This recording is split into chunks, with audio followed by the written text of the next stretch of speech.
failure is not fatal until we surrender. Trying again is the key of glorious victory. People who have no hold over their process of thinking are likely to be ruined by liberty of thought. Islam is itself destiny and will not suffer destiny. People who have no hold over their process of thinking are likely to be ruined by liberty of thought.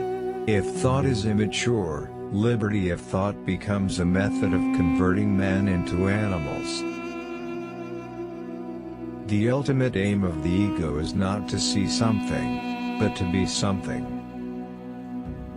Though the terror of the sea gives to none security, in the secret of the shell, self-preserving we made well. The new world is as yet behind the veil of destiny in my eyes, however its dawn has been unveiled. The possibility of a scientific treatment of history means a wider experience, a greater maturity of practical reason, and finally a fuller realization of certain basic ideas regarding the nature of life and time. Words, without power, is mere philosophy. When truth has no burning, then it is philosophy. When it gets burning from the heart, it becomes poetry. Man is primarily governed by passion and instinct.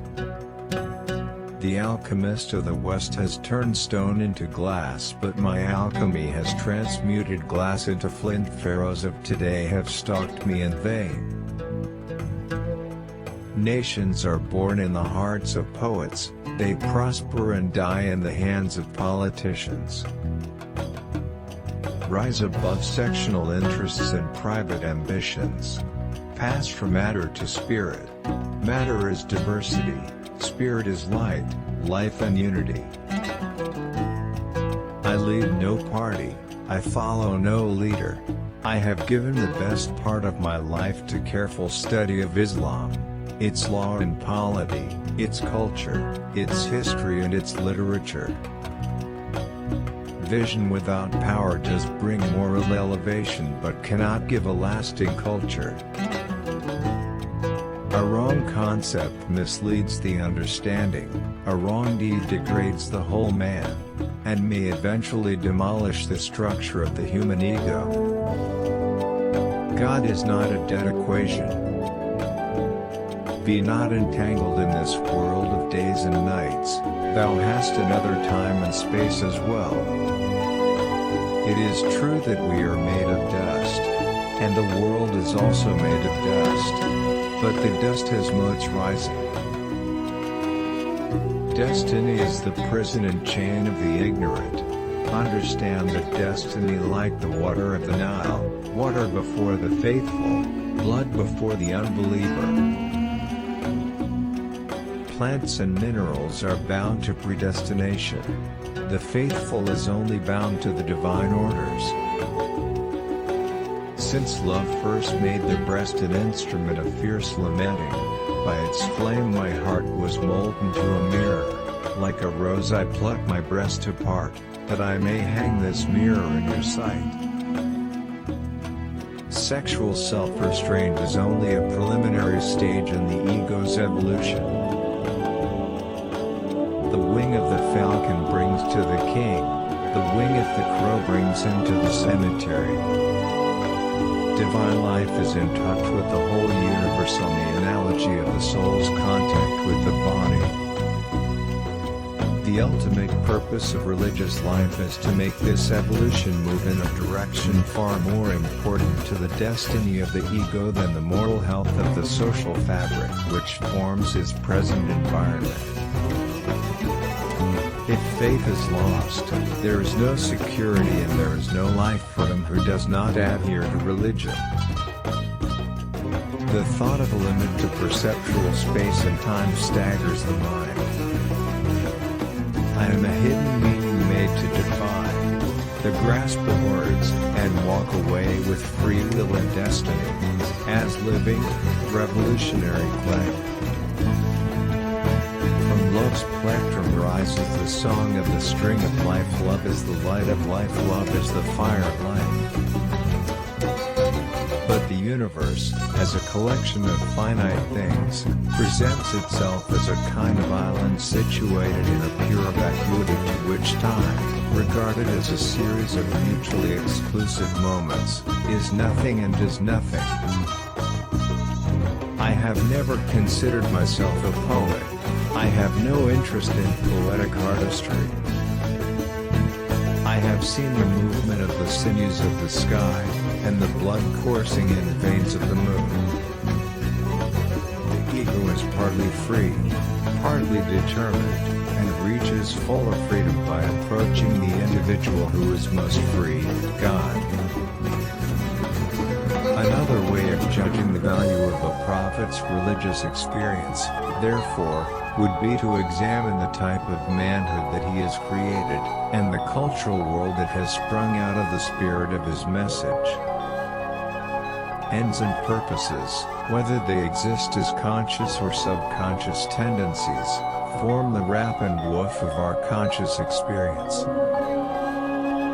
Thou art not for the earth, nor for the heaven. The world is for thee, thou art not for the world.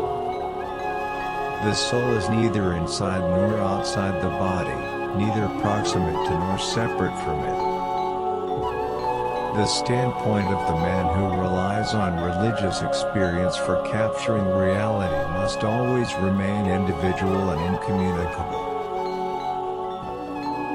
But inner experience is only one source of human knowledge.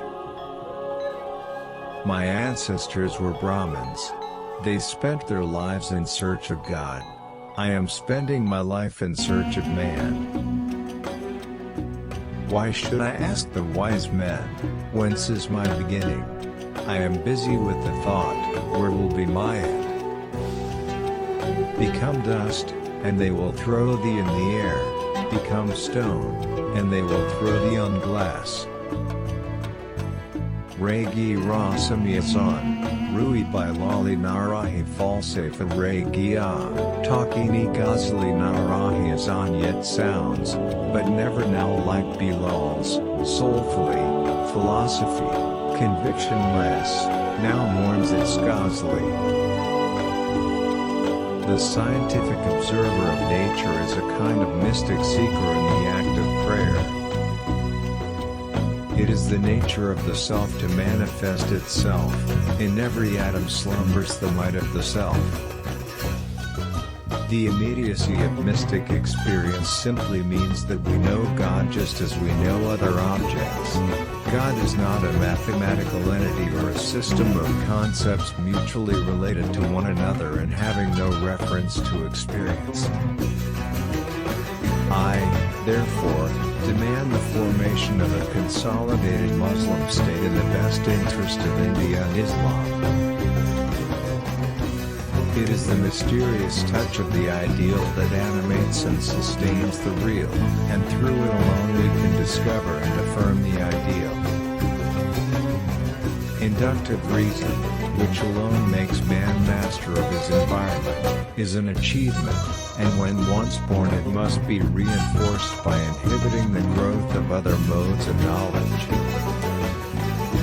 Unbeliever is he who follows predestination even if he be Muslim, faithful is he, if he himself is the divine destiny.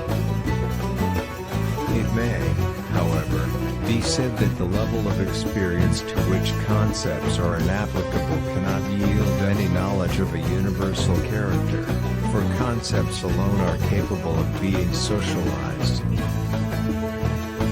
The truth is that the religious and the scientific processes, though involving different methods, are identical in their final aim. Both aim at reaching the most real. Thus, passing through the infinite varieties of space, we reach the divine space, which is absolutely free from all dimensions and constitutes the meeting point of all infinities.